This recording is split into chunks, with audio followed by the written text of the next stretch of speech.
Okay, sa magandang araw po muli sa bawat isa sa atin.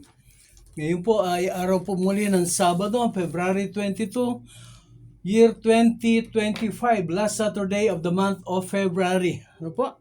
Thank you po. Thank you po sa araw na ito na pinagkatiwala, idinagdag ng Diyos sa atin. Isang linggong singkad ang ibinigay po niya sa atin ng pag-iingat, paggabay, patnubay, proteksyon sa bawat isa sa atin.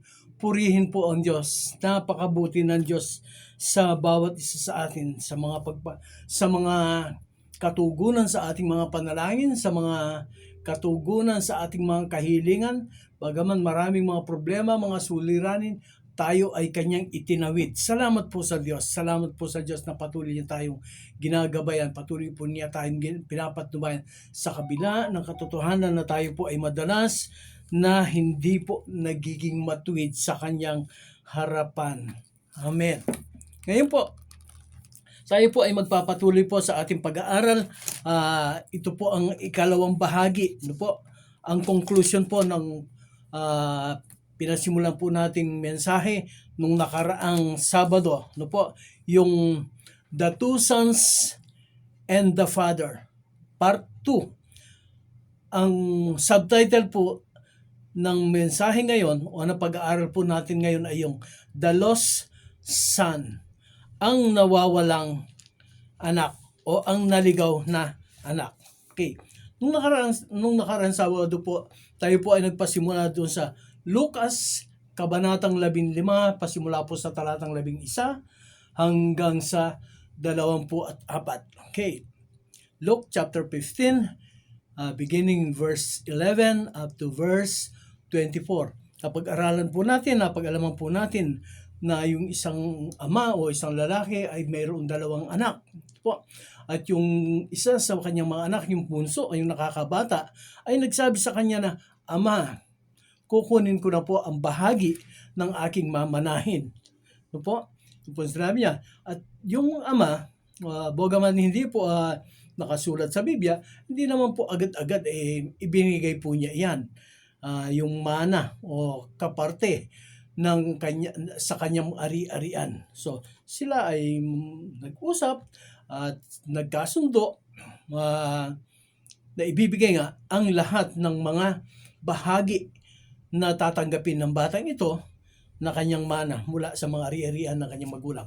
Ngayon, pagkatanggap po ng kanyang mga mana, ito po ay kanyang inipon. Sabi po dun sa doon po sa isang bahagi na sa isang translation, ito po ay kanyang pinagbili. Ang po doon, inipon po niya ang lahat ng kanyang mga ari-arian na namana sa kanyang ama at siya po ay, kumbaga, nag-impake. Dinala niya lahat ng kanyang mga namana at pumunta siya sa isang malayong lugar. At doon po siya namuhay. Nakipamuhay siya doon, namuhay po siya ng, sabi nga po sa Biblia, ay inubos niya ang kanyang kayamanan sa buhay na talaga namang ang sabi nga po doon, yung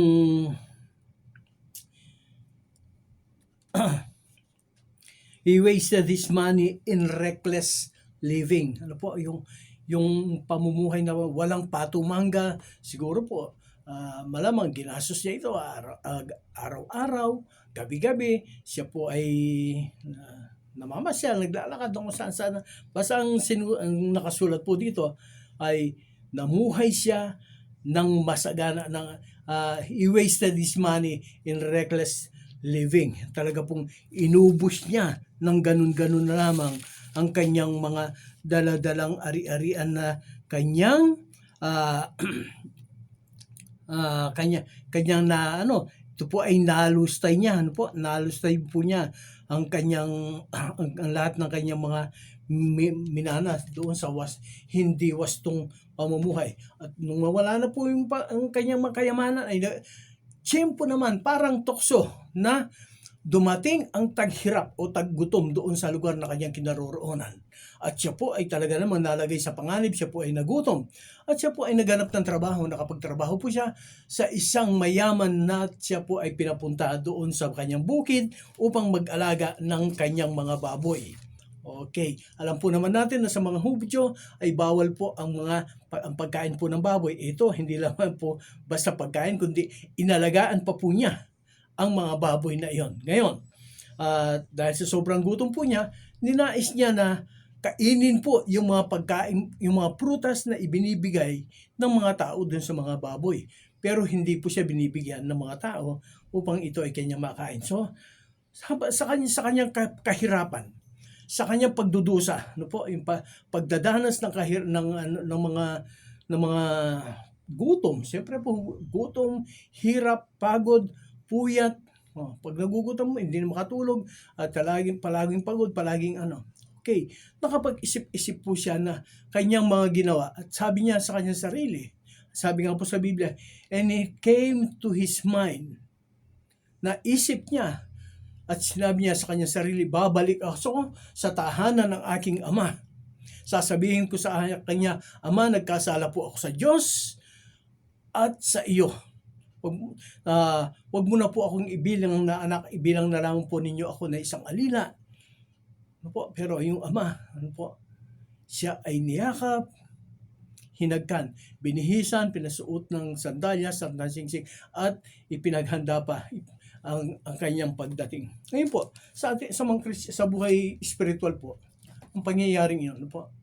Alam po ninyo, mga Kristiyano, mga mananampalataya na nandoon na po sa ilalim ng pangangalaga ng Panginoon, nakita na nila ang biyaya at pag-iingat, ang proteksyon ng Diyos. Pero dumating yung panahon na sila po ay pinagpala ng Diyos sa yung buhay nila. Katumbas po yan ng, Ama, akin na po ang aking mana. So ang Diyos ay pinagpala po sila. Noong sila po ay pinagpala ng Diyos, yung kanilang mga panalangin ay tinugunan ng Diyos.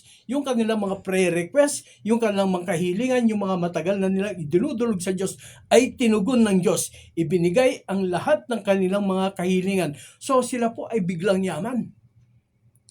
Ang diferensya po, nung sila po ay yumaman na, natugon na, ang kanilang mga panalangin, ibinigay na ng Diyos ang kanilang mga kahilingan at mga pangangailangan. Binigyan na sila ng ganito sa kanilang buhay, naging maalwanan, maging masagana, naging maganda na ang takbo ng kanilang buhay. Pero ang katumbas po nito ay umalis sila sa pangangalaga ng Diyos. Katulad po ng batang ito, siya po ay umalis sa tahanan ng kanyang ama at siya ay nagpunta sa isang malayong lugar at doon ay namuhay ng hindi wastong pamumuhay. Nilustay niya ang kanyang daladalang kayamanan. Ganyan po, marami po ang mga mananampalataya, marami po ang mga Kristiyanong ganyan. Pagkatapos na sila ay tugunin ng Diyos sa kanilang mga kahilingan, pagkatapos na sila ay tugunin ng Diyos sa kanilang mga panalangin, sila po ay nakakalimot at sila po ay umaalis sa presensya, sa pangangalaga sa ating Diyos. Umaalis sila. Yung iba, habang wala pang trabaho, Panginoon ko, Diyos ko, dalangin ko po sa iyo na ako po ay pagpalain mo, bigyan mo po ako ng isang trabaho at ako po, o Diyos, ay lalong maglilingkod sa iyo. Pinagbigyan siya ng Diyos. Tinugon ng Diyos ang kahilingan niya, binigyan siya ng magandang trabaho, magandang sahod, maganda yung amo na mabait. Pero, ang nangyari, yung kanyang pangako sa Diyos na siya ay maglilingkod, hindi siya naglingkod, siya ay lumayo pa sa ating Panginoon. Pag lumayo ka sa ating Panginoon, sa malaot madali, darating ang panahon na ikaw ay maghihikahos. Doon mo maaalala ang Diyos. Pag ikaw ay wala na, pag wala, ganyan ang tao eh.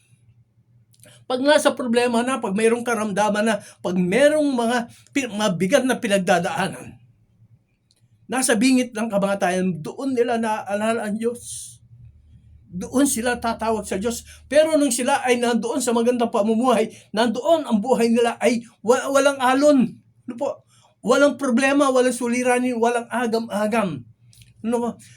Lahat sagana sila, hindi nila maalala ang Diyos. Hanggang sa maubos ang alam, mga ari-arian. Bakit ang tao ay ganito na ano?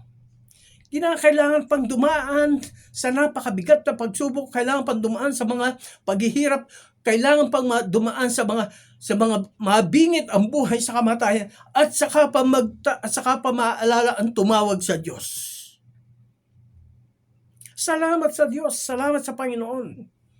Kahit na ganyan ang buhay ng tao na patuloy na nagbibigay ng sama ng loob sa Kanya, patuloy na nagbibigay ng hinanakit sa Kanya, patuloy na nagkasala ang tao, pero ang Diyos, pag ang taong ito ay tumawag, lumapit sa Kanya, nang humihingi ng tawad, siya ay patatawarin ng Diyos. Salamat po, napakabuti ng Diyos sa atin. Katulad po ng batang ito.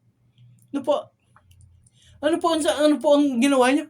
Ang sabi niya sa kanyang sarili, babalik ako sa aking ama. At sasabihin ko sa kanya, Ama, nagkasala po ako, una sa Diyos at sa iyo. Marunong po ang batang ito. Alam niya kung kanino siya nagkasala. Kung kanino siya dapat humingi ng kapatawaran. Sa Diyos muna ang paghingi niya ng kapatawaran at saka sa kanyang ama. Nagkasala po ako sa Diyos at sa iyo. Inamin niya, tinanggap niya ang kanyang pagkakamali. Nawa po, ganyan ang marami sa atin. Hindi lamang po dapat marami, dapat ang lahat. Lahat po tayo, dapat lahat tayo. Pag mayroong pagkakamali, pagkukulang pagkakasala sa Diyos, sabihin po natin, Diyos ko, Panginoon ko, nagkasala po ako sa iyo. Aminin po natin. Huwag po nating itago ito. Huwag po nating ikaila. Huwag po natin pagtaguan ng Diyos katulad po ni Adan. Tinawag siya ng Diyos. Subalit siya ay nagtago sa likod ng mga halamanan. Sabi niya, natakot po ako eh. Huwag po tayong matakot sa Diyos. Ang Diyos ay napakabait, ang Diyos ay napakabuti. Ang Diyos ay maamo. Magsabi tayo ng ating mga kailangan, magsabi tayo ng, Panginoon ko, patawad po sa aking mga kasalanan. Tiyak, patatawarin po tayo ng Diyos. Ang bata nga na ito eh. Nung siya ay bumalik sa Diyos, nung siya ay bumalik sa kanyang ama, malayo pa siya sa kanilang tahanan. Natanawan na siya ng kanyang ama. Ito ay kanyang sinalubong, patakbo siyang sinalubong ng kanyang ama. Niyakap ito at hinagkan. Ang sabi ng bata eh, Ama, nagkasala po ako sa iyo. Magkasala po ako sa Diyos at sa iyo. Huwag na po ninyo akong ibilang na isang anak, kundi isang alipin na lang. Hindi po sinagot ng ama yun. Basta ang ginawa niya, hinagkan niya, niyakap niya ang kanyang anak at tinawag niya ang alila na bihisan siya. Suotan siya ng magarang damit. Bigyan siya ng sinsing, bigyan siya ng panyapak at katayin yung pinatabang guya. Magsasaya tayo. Ganyan po ang Diyos sa atin. Katulad po ng isang magulang. Ang isang magulang po ay ang gusto niya ay nakikita niya yung kanyang mga anak na nasa maayos na kalalagayan. Ayaw po ng isang magulang na ang kanyang anak ay malayo sa kanya. Ang nais po ng magulang ay nasa maayos na kalalagayan ang kanyang anak. Maski na po nagbibigay ito ng sama ng loob sa kanya, still mahal niya ang kanyang anak. Ganyan po ang Diyos sa atin. Maski na paulit-ulit na tayo po ay nagkakasala, nagkakamali, maski na paulit-ulit na tayo po ay tumatalikod sa Kanya, still ang Diyos po ay nandiyan. Patuloy po niya tayong iniingatan, patuloy po niya tayong inuunawa, tinatanggap ang ating mga paghingi ng tawad sa Kanya. Salamat sa Diyos. Napakabuti po niya. Pangalawa po, okay, yung po pinag-usapan natin yung bunso, ito pong, ano naman po ang nagiging sitwasyon nitong nakatatandang kapatid. Dito po sa verse 25, Lucas chapter 15 verse 25, ganito po ang sinasabi. Sa English ko po babasahin. Lucas chapter 15 verse 25, ganito po. In the meantime, the older son was out in the field. On his way back, he came close to the house. He heard the music and dancing. So he called one of the servants and asked him, "What's going on?" "Your brother has come back home," the servant answered, "and your father has killed the prize calf because he got him back and safe and sound." Okay. Yung pong nakatatandang kapatid, siya po ay nandoon sa bukid. Ilagay po natin sa sa spiritual na spiritual na kalalagayan itong ating pinag-uusapan. Yung po nakatatandang kapatid, nandoon po siya sa ministry, galing po siya sa ministry. No po, masyado siyang busy sa ministry. No po. At sa kanyang pag-uwi, nadatnan po niya, nagkakasayahan doon sa kanilang bahay, sa kanilang tahanan. Merong nag-aawitan at nakita niya merong nagsasayawan. No po. Tinanong niya ang isa sa mga nandoon, yung mga alila o kung ano man yun. Anong meron sa atin? Sabi niya na Ang sabi nung dumating po yung inyong kapatid. At pinagpatay po siya ng baka ng iyong ama. Sapagkat siya po ay umuwi na malakas, malusog at wala pong masamang nangyari sa kanya. Sabi nga po dito nagalit yung nakatatandang kapatid. Pero alam po ninyo noon, ang nakatatandang kapatid na ito, yan po yung sa pagdating po sa spiritual life. Yung po nakatatandang kapatid na ito po yung mga nauna na sa pananampalataya. Ito po yung mga nauna na sa pananampalataya. No? Nandoon sa ministry yung kapatid na ito. Nandoon sa mga gawain ng kapatid na ito. Nung siya ay umuwi, maaring siya ay nanggaling doon sa misyon sa malayong lugar. At siya ay umuwi, dinatnan niya sa kanilang tahanan, nagkakaroon ng kasiyahan.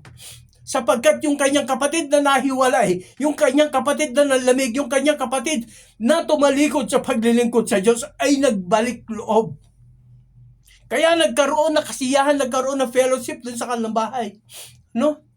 Dapat po sana matuwa siya Dapat po sana matuwa siya sapagkat yung kanyang pagmi-ministry, nagpupunta siya sa malalayong lugar upang magpahayag ng salita ng Diyos, upang ibahagi ang salita ng kaligtasan sa ibang mga tao para sila ay maligtas. Pero pagdating niya dito sa kanyang kapatid, nagalit po siya. Ano po yan? Yung po nakasulat dito sa verse 28, ganito po. Okay, chapter 15, verse 28, ganito po ang sinasabi. Okay, the older brother was so angry that he would not go into the house. Alam po ninyo, marami po mga Kristiyano ganito na nakakalungkot. Kung sino pa po yung mga matatagal na sa pananampalataya. Kung sino pa yung matatagal na sa paglilingkod. Sila pa ang hindi makapagpatawad doon sa mga tumalikod, doon sa mga lalamig, doon sa mga napalayo, doon sa mga nahiwalay. Yung mga taong tumalikod, dating kasama sa iglesia, dating kasama sa paglilingkod, pero ito ay nalamig, lumayo. Nung magbalik loob, itong matagal na mananampalataya, masama ang loob niya, nagalit siya. Sabi nga po dito sa verse 28, hindi siya pumasok sa bahay. Sa spiritual life po, hindi na siya nag-attend ng church. Kasi nakita niya na nandoon yung kapatid na nalamig, yung kapatid na tumalikod, yung kapatid na humiwalay na dati nang hindi nagsasamba, hindi nakasama sa mga ministry. Talagang tumalikod sa paglilingkod sa Diyos. Pero nakita niya nandoon sa church ang kapatid na ito. Ang ginawa ng nakatatandang kapatid, hindi na siya nag-attend ng church kasi nandoon yung kapatid na nalamig. Nagbalik loob. Ano ang halaga? Ano ang halaga na araw-araw kang nagpipray? You pray every day. You preach the gospel. You preach the word of life. Para marami ang maligtas, para marami ang manampalataya, para marami ang makakilala sa Diyos. Pero, yung kapatid mo mismo, yung laman mo mismo, na nahiwalay, ay hindi mo matanggap.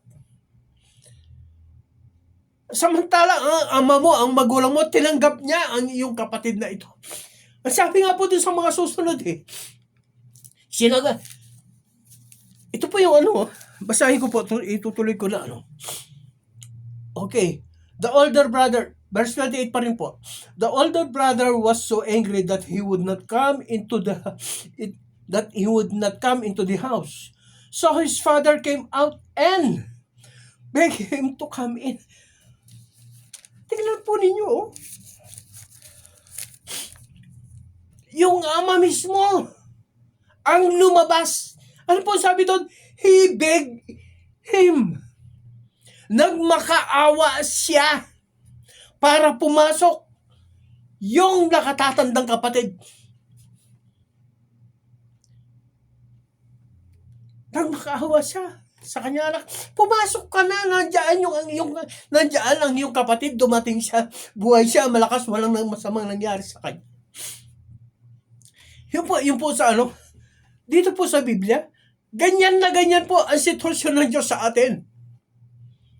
Ito po, matagal nang nangangaral, matagal nang pinangangaral ang pangalan ng ating Panginoon sa Kristo. Ang sabi nga po sa Biblia, come unto me, call unto me, and I will answer. Pumunta kayo rito, tumawag ka sa akin, at ako ay tutugon. Ito po ang Diyos. Parang namamalimos ng pag-ibig ang Diyos sa atin. Doon po yun si Jeremiah 33:3. Call unto me, and I will answer thee. Tumawag ka sa akin, tutugunin kita. Doon po sa Isaiah chapter 1 verse 18, sabi niya, magsiparito kayo, magpaliwanagan tayo. Sabihin niyo sa akin kung ano ang gusto niyo. Sabihin niyo sa akin kung ano ang mga kailangan niyo. Yun po ang nilalaman po ng chapter 1 verse 18 ng aklat po ni Isaiah. Tapos po doon sa Matthew chapter 11 verse 28, sabi po doon, come all ye that labor and are heavy laden, and I will give you rest. Ang Diyos po parang namamalimos ng pag-ibig sa mga tao. Ito po nangyari ito. Okay. Can you imagine? Yung ama, sabi po rito, nagmakaawa. He begged him to come into the house. Ano ang sagot? Imbis na pumasok, sinagot pa siya ng pabalang ng kanyang anak. Ganito po ang sinabi. Ano po? Sumagot siya ng pabalang. Verse 29. But he spoke back. Ano po? Yan, ano? But he spoke back. But he talked back. Pero, sumagot pa siya sa kanyang ama. But he spoke back to his father, look, all these years I have worked for you like a slave. Sa mahabang panahon, naglingkod ako sa iyo para akong alipin. Sinusumbatan po niya ang kanyang ama. Naglingkod ako sa iyo na para akong alipin sa napakahabang panahon. Ang sabi po niya, and I have never disobeyed you. I have never disobeyed your orders. What have you given me? Not even a goat for me to have a feast with my friend. Sinusumbatan niya yung kanyang ama. Saan sabi niya? Naglingkod ako sa iyo ng mahabang panahon. Kristiyano ako, pastor ako. Deacons ako, choir member ako. Naglingkod ako sa iyo. Hindi mo ako binigyan kahit ano. Pero yung ano na yan, yung isang tao na yan, nanlamig siya, lumayo sa iyo. Tinalikuran ka niya. Pero nung bumalik siya, pinagpiyesta mo siya, pinagkatay mo siya ng baka. Ako kahit kambing, hindi mo ako binigyan. Alam po ninyo na ano. Tayo po ng mga Kristiyano, ang sabi nga po sa Biblia na, sabihin mo kung ano kailangan mo. Sabi po din sa Philippians 4:19,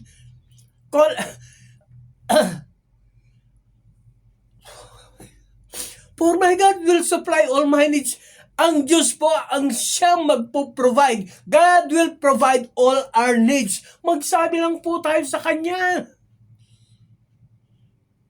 Ibibigay po niya sa atin. Huwag po natin daanin siya, hindi tayo kumikibo na, alam naman ng Diyos kung ano ang ating kailangan. Yes, alam ng Diyos ang lahat.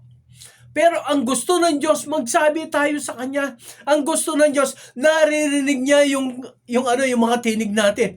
Kaya nga po doon sa panalangin na itinuro ng Diyos, ang itinuro ng ating Panginoong Jesucristo doon sa Kanyang mga alagad, ang sabi po doon sa isang bahagi, "Give us this day our daily bread." Ibigay mo po sa amin ang aming pagkain sa araw na ito. Yun po ang itinuro ng ating Panginoon. Kung anong kailangan mo, hilingin mo. Sabihin mo sa Diyos. Hindi po niya itinuro na, "Lord, give us this day our food for the one whole year." Hindi po niya itinuro yun. Ang situnuro niya ay, kung ano sa araw na ito ang kailangan mo, yun ang sabihin mo sa Diyos. Bakit? Para bukas, lalapit ka sa Kanya. Para bukas, kakausapin mo pa rin ang Diyos. Para bukas, hihingi ka pa rin sa Diyos. Para bukas, magkakaroon ka pa rin ng fellowship sa Diyos. Yan po ang kailangan ng Diyos. Alam niya ang lahat ng ating mga pangangailangan. Sabi nga po sa isang bahagi ng Biblia, bago pa tayong magsalita, alam na ng Diyos kung ano ang ating mga sasabihin. Pero ang gusto po niya, marinig niya sa ating mga bibig, sa ating mga labi, ang Diyos ko, kailangan ko po ito. Bakit gusto niya marinig? Kasi pag tayo po ay nagsalita ng ganun, ipinapakita natin at ipinapadama sa Diyos na tayo po ay totally surrendered sa Kanya, totally dependent on Him. We trust Him, we have faith in Him, we believe Him that He will supply all our needs, that He will answer all our prayers. Amen. Ganun po ang Diyos sa atin. Ang sabi po rito ng yung anak mo. Ang sabi po niya, your son. Hindi nga po niya sinabi na yung kapatid ko. Itinatwa po niya na kapatid niya. Your son. Hindi po niya binanggit na, my brother. No. Hindi po niya tinanggap na kapatid niya ito. Pero sa totoo lang po, ang laki ng pagkakamali. Ang laki ng pagkakamali ng elder brother na ito. Bakit po? Kasi po, narinig niya, nalaman niya na ang kanyang bunsong kapatid ay humihingi ng mana. Kinukuha na niya yung kanyang mana sa kanyang ama. At siya ay titira sa isang malayong lugar. Dapat dahil siya ay nakatatanda, kinausap niya yung kanyang kapatid.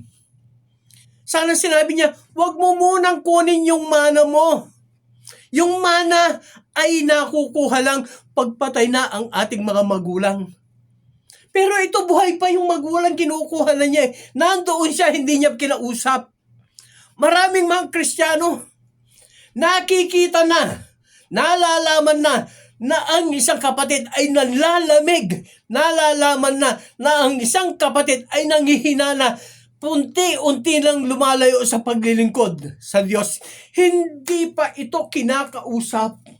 Kausapin po natin sila na nanlalamig, sila nakikita natin, nadarama natin na sila po ay unti-unting lumalayo sa Diyos. Kausapin po natin sila, encourage them na sila ay magtiwala sa Diyos, manghawakan sa pananalig, sa pananampalataya. Huwag silang bibitaw kahit na gaano kahirap ang mga pagsubok, kahit na gaano kahirap ang mga dadaanan ng mga paghihirap dyan sa kanyang harapan. Kasama sa buhay ng isang mananampalataya yan. Yung mga pagsubok. Hindi ko mo ikaw ay naging Kristiyano, mananampalataya, mayroon ka ng, your life will be like bed of roses. No. Mas marami pa nga pagsubok pag ikaw ay naging Kristiyano na. Pero mananghawakan ka sa Diyos, manalig ka sa Diyos, magtiwala ka, manalig ka, magpakatatag ka, magpakatibay ka. Darating at darating ang mga biyaya at pagpapala ng Diyos na kailangan mo. Ang sabi nga po rito na, Ano po? Nagpaliwanag pa po yung ama. Nagpaliwanag pa po yung ama sa kanyang anak. Okay. Ito po, dito po sa verse 30, ito po yung sinasabi ko, but this son of yours wasted all your property on prostitutes. Ang sabi po niya, wasted all your money. Ginastos niya ang lahat ng yung pera. Kausap po niya yung tatay, yung ama. Yung pong ginastos ng bunso, hindi po yan pera nung ama. Yung po ay pera o parte na nung bunso. Wala na pong kinalaman yung ama doon. Po, hindi na po yun. Mali po siya doon. Hindi na pera yun ng kanyang ama. At ang pangalawa, sabi po niya dito ano po yun? Wasted all your money. Ano po? All your property on prostitutes. Meron po bang binanggit doon sa unahan? Na yung batang yun na siya po ay gumamit ng prostitute, namuhay po siya, nakasama yung prostitute. Hindi po. Ang nakasulat po doon ay riotous living. Ano po? Riotous living po ang binanggit doon. Hindi po binanggit na siya po ay namuhay.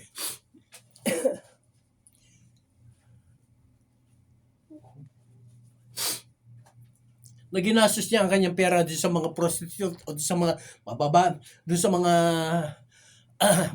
bayarang mga babae. No, wala po sinabi doon. Tignan po natin dagdagan. Wala pong nakasulat na gano'n. Praise God. Okay. And when he comes back home, you kill the price cap for him. Yung po yung nung bumalik siya, nung nagbalik loob siya, ipinaghanda mo pa siya, pinatay mo yung baka, pinatabang baka. Verse 31, ito po ang sagot ng ama. Ito po ang sagot ng Diyos. My son, the father answered, you are always here with me and everything I have is yours. Yun po ang hindi na unawaan nung nakatatandang kapatid, nakatatandang anak Habang nandoon siya sa poder ng kanyang ama, lahat po ng pag-aari ng kanyang ama ay ari-arian niya. Pwede siya magpatay ng kambing, pwede siya magpatay ng baka, kung gusto niya, sabihin niya, magpaalin siya sa kanyang ama. Para, ang sabi-sabi nga doon, para magkaroon sila ng kasiyahan ng kanyang mga kaibigan. Kanya, ganun lang yun, ganun kadali. Sabi nga po doon, my son, the father answered, you are always here with me and everything I have is yours. Lahat ng pag-aari ko ay sa iyo. Isipin po ninyo yun. Huwag kang aalis sa poder ng Ama. Huwag kang aalis sa poder ng Diyos. Lahat ay sa iyo. Verse 32, but we have to celebrate and be happy. Amen. Because your brother was dead, but now he is alive. He was lost, but now he has been found. Dapat tayo magsaya. Sapagkat ang dati, yung kapatid mo ay namatay na, pero ngayon ay buhay siya. Siya ay nawala, subalit siya ay muling natagpuan. Magsaya tayo. Alam po ninyo, ang title po ng mensahe ngayon ay yung The Lost Son. Ano po? Ang naligaw o nawalang anak. Ano po sa akala ninyo? Sino po ang nawala, naligaw sa dalawang magkapatid na ito? Yung pong bunso, siya po ay namuhay ng malaswang pamumuhay, sabihin na natin, doon sa malayong lugar. Hanggang sa naubos yung kanyang kayamanan na dala-dala na kinuha niya bilang kabahagi ng kanyang yaman sa kanyang magulang. Tapos bumalik, humingi ng tawad sa Diyos at sa kanyang ama. Yun po, nagkasala pero bumalik, humingi ng tawad. Pero itong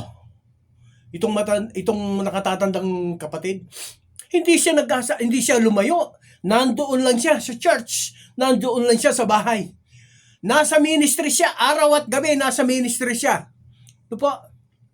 Pero nung dumating itong nawala, nung bumalik, nagbalik loob yung isang kapatid na nahiwalay sa Diyos. Nagalit siya. Ano po? Anong kwenta? Walang kwenta po yung pagmi-ministry. Walang kwenta po yung paghahayag ng salita ng Diyos.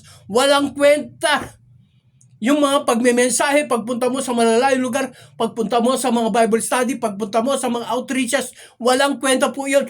Kung yung mismong dugo mo ay hindi mo mapatawad, yung mismong dugo mo, hindi ka nasisiyahan, hindi ka natutuwa, na siya ay nagbalik loob.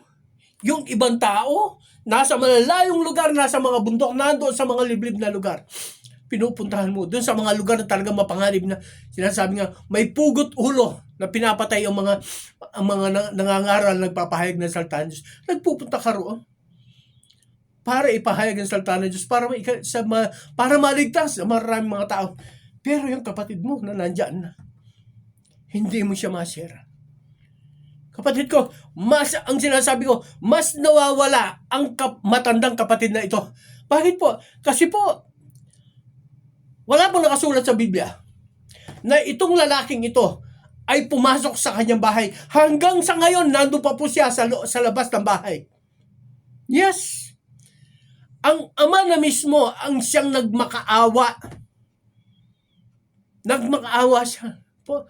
I beg you to please come in para makita mo ang iyong kapatid. Para makita mo na siya ay nagbalik loob.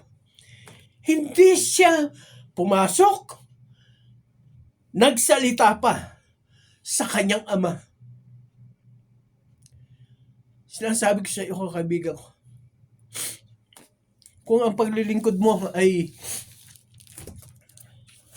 pakitang tao lang po ang paglilingkod na gano'n. Actually, hindi naglilingkod ang batang ito eh. Nagtatrabaho po siya. Yung paglilingkod po, hindi po kapareho ng pagtatrabaho. Yung pong pagtatrabaho, mayroong sweldo. No po? Mayroong kapalit. Mayroong inaasahan. Pero yung naglilingkod, wala pong inaasahan. Basbasan siya, pagpalain siya. Salamat. Ang Diyos ang nakakaalam.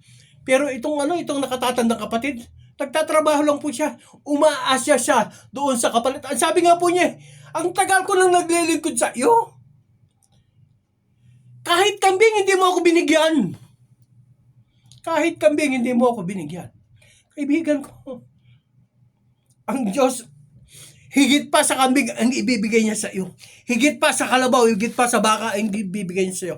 Magsabi ka lang sa Diyos. Magsabi ka sa Panginoon. Lahat ng kailangan mo, ibibigay niya. Ang sabi nga po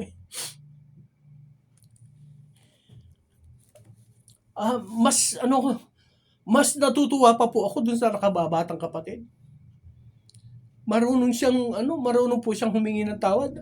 Marunong siyang tumanggap ng kanyang pagkukulang at pagkakamali. Mga Kristiyano, mga kaibigan ko, mga mananampalataya, lalo na po yung yung matagal na naglilingkod. Matagal na sa ministry. Pag meron po tayong nakikita na mga kapatid po natin na nanlalamig, meron po tayong nakikita na lumalayo na sa Diyos, paalalahanan po natin sila. At kung sakaling sila ay tuluyan na nakalayo at sila ay muling bumalik, salubungin po natin sila. Makipagsaya po tayo sa kanila. Makipagsaya po tayo. Magalak po tayo. Sabi nga po sa Biblia no? Higit na kagalakan ang nadarama sa langit. Yung pong mga anghel nagpipiesta sa isang kaluluwa na magbalik loob. Po, salamat sa Diyos.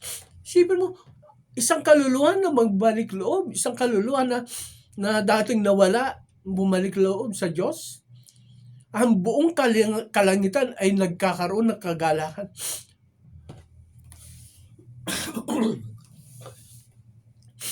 Kaibigan ko, ito po ay isang paalala.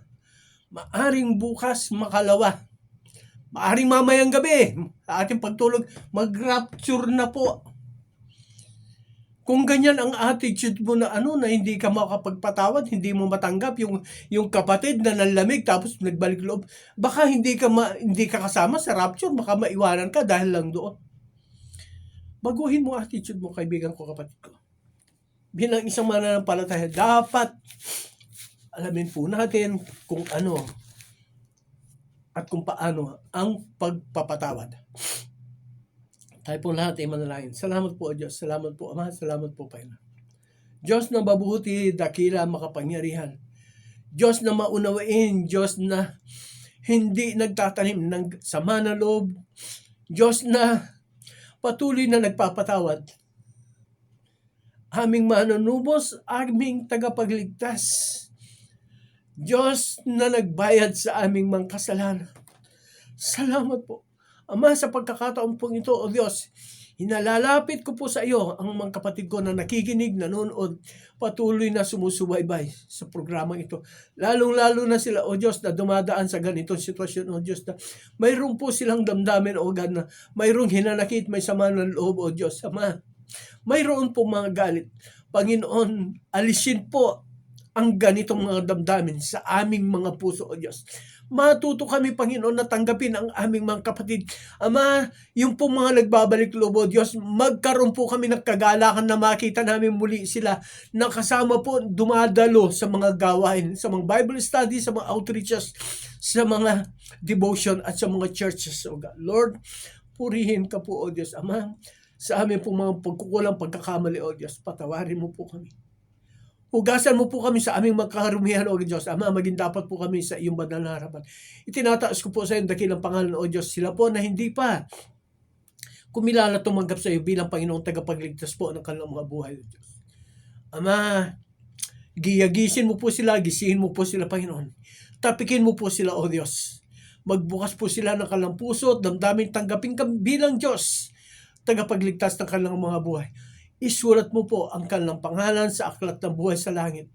At magmula po sa araw na ito, ikaw po ang kanilang maging Diyos. Ikaw po ang sasambahin. Ikaw po ang patuloy na pupurihin. Ikaw po ang siyang patuloy na dadakilain. Purihin ka, sambahin ka, dadakilain ka. Pasalamatan ka, Diyos na buhay. Salamat po. Salamat po. Salamat po sa iyong mga kabutihan sa bawat isa sa amin. Amen. Amen. Thank you, Lord God. Thank you, Lord God. Yes, Father God. Hallelujah. Yes, Jesus.